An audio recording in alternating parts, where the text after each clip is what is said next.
Meanwhile, News 24 reports that the cancellation of the summers came after President Cyril Ramaphosa's intervention. A similar intervention by Ramaphosa saw the previous Arts and Culture Minister, Nathi Mthethwa, cancelling the planned erection of a 22 million rand South African flag monument. Is this a sign of a president cracking the whip on public servants? Political analyst Dr Ongama Mtimka joins us now for more on that conversation. Good to have you, and thank you very much for coming in. Thank you. Thank you for having me. Does this begin to paint a picture of the fierce fiscal environment message beginning to sink in, maybe from the top, the president, and therefore him pushing it down to some of his representatives? I think it's a function of two things. First, there has been growing public pressure on these expenditures that may be important for a particular sector of society, but in the bigger scheme of things, when measured against national priorities, they do not make sense. And then second, and therefore there has been increased sensitivity by the state from the president downwards in terms of the likely response of South Africans when they go ahead and approve these expenditures. And then the second one, I think it's the point you're making, that the fiscal environment is highly constrained. There's limited funding, more so in KZN that has been hit by disasters recently. And as a result of that, it would be unjustified to throw what many may see as one big party at a time when there is more pressure on the fiscus to finance other activities. But it seems that there are moments of falling asleep where they still believe, well, it's business as usual. What we used to do, we can still continue to do. Is that by default? That they're just in default mode? Or is this as a result, again, because if you look at the narrative with some of the NEC members who believe this is a missed opportunity, actually they were supposed to do this, it's good to support the arts and so on and so forth. So you'd find that there are NEC members who are speaking in direct opposite with what the president would have said. It's important. So that's why I was making the point earlier about sectors, right? There is a case to be made in terms of the role of promoting creative industries. And I think that KZN kind of positioned themselves fairly well in that space, except that situational leadership calls for a different approach when the situation that confronts us is different. Mm-hmm. And that's exactly it, right?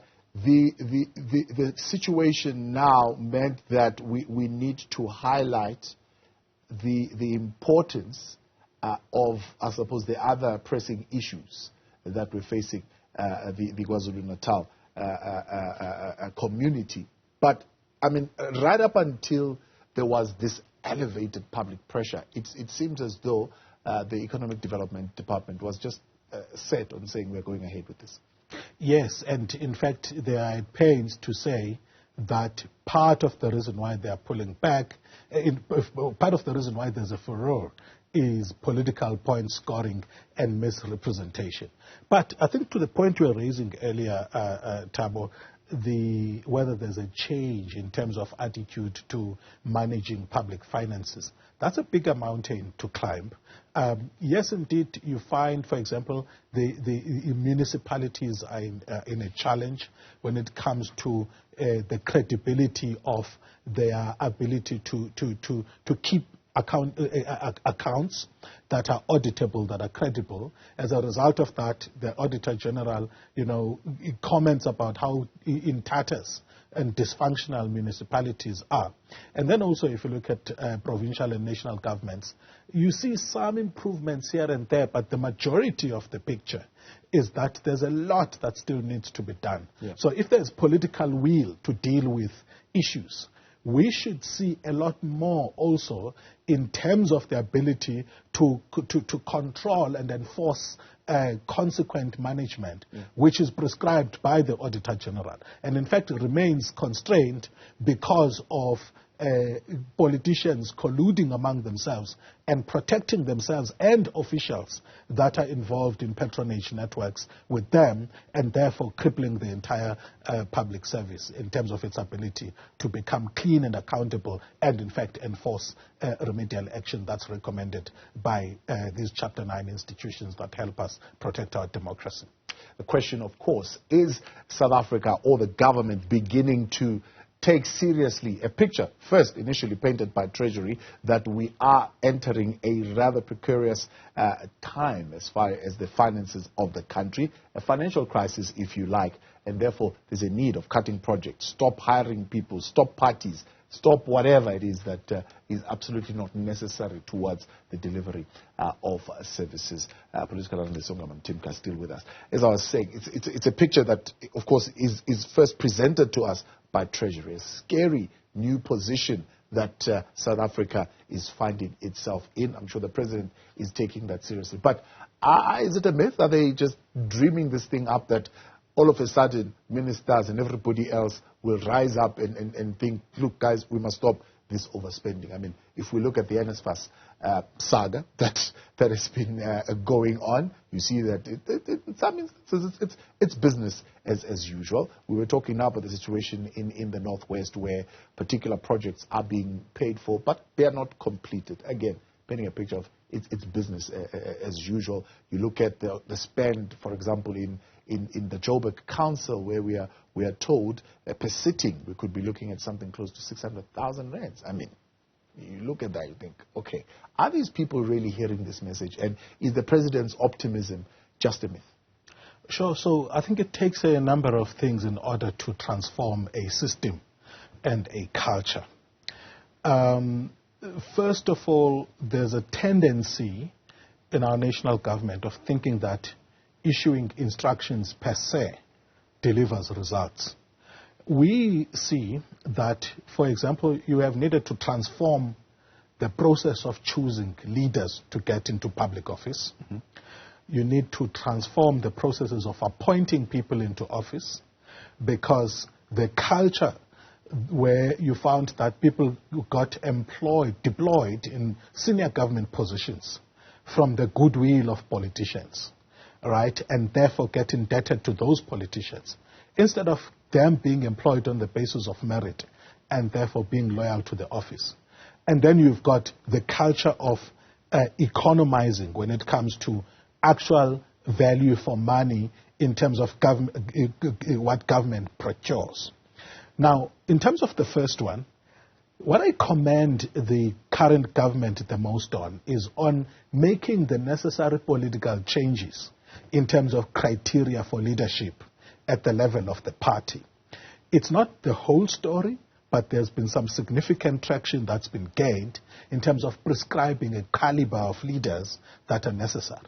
The second frontier is around this issue of cadre deployment, because once you are able to free the appointment of senior leaders in the civil service from the stranglehold of politicians, then you are also beginning to loosen their grip on procurement and their tendency to interfere. And then lastly, this one of the focus on value for money for the state in terms of procurement. Many people blame BEE per se for that transformation and argue that the tendering system itself is what results in the state paying more for services than it should. And my argument is that whether or not there's BEE, the state is going to buy from the private sector. And as a result of that, what you have a problem with is corruption more than a transformation problem.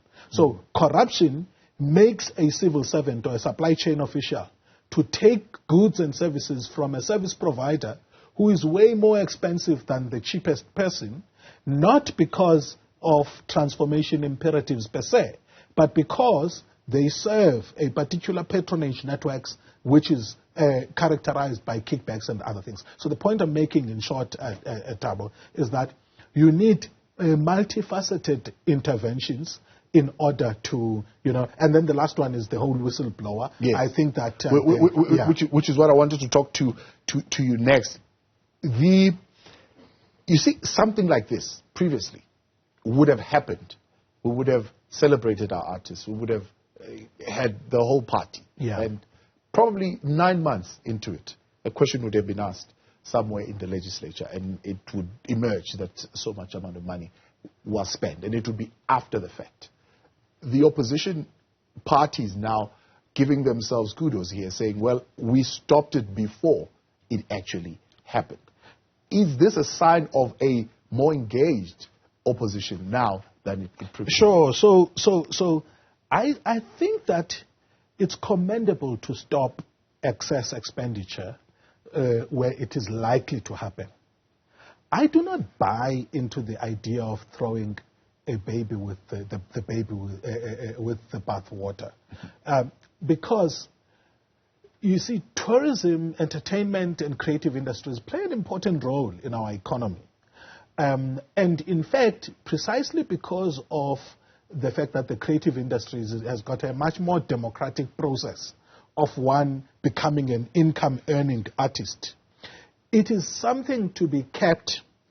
What we should celebrate when cancellations happen is not the cancellation itself, but rather the prevention of expenditure, that is excess expenditure. And I think that we need to make that very clear. So can we find ways in which, you know, you get private sponsorship to still run big events that benefit, you know, street traders, that benefit artists, that benefit the hotel sector in KZN? Absolutely. We should do, events are proven as a way to promote tourism. Whether it's local, national, or international events. So I think what should be celebrated is potential excess expenditure and not the cancellation of the event itself, which is important. Yeah, excess expenditure. We are in an era of coalitions, right? And by and large, the others will tell you that the reason why these things exist is purely because they share contracts. It's really to share contracts. That contract going there and that contract going to that party and so on and so forth. So excess expenditure seemingly is not an ANC issue, but sins of being in that particular position. Because if you look, for example, overseas trips in the Western Cape and the Premier, they're being asked about his trip, that what exactly did we benefit from it. But you would look at other local municipalities where it's not the ANC, it could be the EFF, could be the IFP, spending 1 million rands on pit latrines that are not working. We'll talk about that a little bit later in the next hour. But is this thing of excessive spending an ANC thing or just a thing of being in office? It's interesting. So there's an adage, power corrupts, and it corrupts absolutely.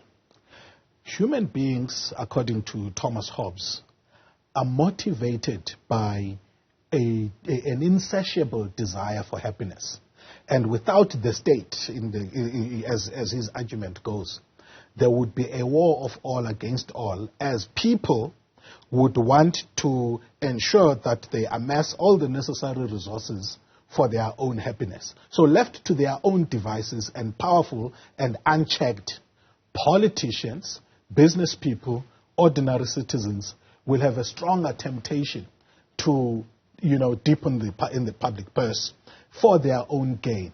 Now, early in my professional life, I was involved in a sort of parastatal organization in which the chief executive said something like this, that it's better, once you know that power corrupts, then you build the institutional mechanisms to protect yourself from yourself by ensuring that, for example, public accounts in the municipal space, municipal public accounts committee are effective and amend or have got people who've got character and strength to be able to hold others accountable. The scopers and other institutions have got people who can actually hold one accountable. Now, the thing about coalitions, to come back to what you're saying, the initial process is started on the basis of deal making. But sometimes if it's in good faith, you can be able to counter the effects of having a dominant party that has got too much power and its politicians leverage too much, wherever those politicians may be. But I think that coalitions kind of problematize that power structure for some time. Theoretically, by the way, should problematize that power structure such that people fear abusing their power because they know they no longer control either a municipal, a mayoral committee or a provincial cabinet, as things are going to be next year, at least in KZN and Gauteng, or even at a national level. So when power is neutralized, you do tend to have greater accountability, but this is something we still need to study further. Yeah. One thing we haven't looked at, though, Thabo, is that, you see, the role of municipal officials, the role of officials, administrators who are rogue sometimes. Yes. And we need to investigate this a lot more. I've done research recently at a municipality and found that things that used to be there are no longer there, and the character of the institution is no longer that, committed, ethical, wanting to outperform their own targets, tradition. So municipal officials, provincial government officials sometimes become a law unto themselves and blame or in fact hide behind our concerns for political principles. Yeah. Let's look at some intra-party dynamics. If there's time, we'll maybe look at the implications on elections. But I already see some comments, for example, on Twitter around the intra-party dynamics that are going to play out here. Others saying, yeah, we warned you, KZN, about this Cyril Ramaphosa. He'll deal with you, sure. Right? And now he's exercising his power there. He's blocking you. Asiboniso Duma, having been, somewhat of a supporter of Cyril Ramaphosa to an extent in the province. Sure. So I think his support, in fact, was tactical. Yeah. I remember how brilliantly he kind of worked his way to the middle from an extreme opposite at the conference when he needed to close the conference. Yeah. So I think that was his moment of finding the middle ground. Yes, indeed, the business environment, especially that has got state procurement, that's centered on state procurement, does tend to have patronage networks linked to it. And that's why people would say, for example, I've heard arguments, Zuma made more millionaires than any other president in the country. Yeah, because you create a national framework of what I can only put in this clause as Uvula's book, free for all, and then there's no culture of commitment to standard. But his defenders would say South African capitalism in itself actually operates on the basis of this close state business network that actually makes many super wealthy while making the marginalized extremely marginalized, and then calling them out as the mafia when they try to stake their claim in the procurement spoils. Finally, I mean, the ANC would say, well, we're doing this, particularly stopping it publicly like this, something otherwise we would have not done. We would have just dug our heads in the sand and continued with this thing, purely because we are also trying to clean our image, because 2024 is around the corner. Yes, and that image for me is more the sensitivity to the people's issues. And so over time, I think that the ANC has transitioned from that nonchalant head in the sand attitude to attempting to satisfy the public gaze, as it were. And in fact, a lot more sensitive. And I think we cannot underestimate the power of social media activism and the national conversations on social media in creating that sensitivity to the public gaze. So I don't think, and also the change in voter behavior, where it's not a foregone conclusion anymore that with each successive election, the ANC is going to win. And so that bodes well for a democracy when there's increased focus on pleasing the people. Yeah. I think the people might say, well, too little, too late. Yeah, well, this particular act is not really going to weigh either way. Indeed. So, when I'm asked this question about the likelihood of some of these reforms to gain traction, I always say people have got the experience of their councillors, their municipalities that are dysfunctional, their potholes that they have to drive on. There are cities where you drive, you don't know whether you are at a stop sign, four-way stop, or you are at a priority crossroads. So the situation is bad. So how people are going to remember spin over experience is going to be quite interesting. And my view is that the experience is going to counter whatever benefits can be derived from campaign craft or spin doctoring. Dr. Ongama Mtimka, as always, much appreciated. Thank you for coming on and giving us that intervention. That's political analyst there, Dr. Ongama Mtimka.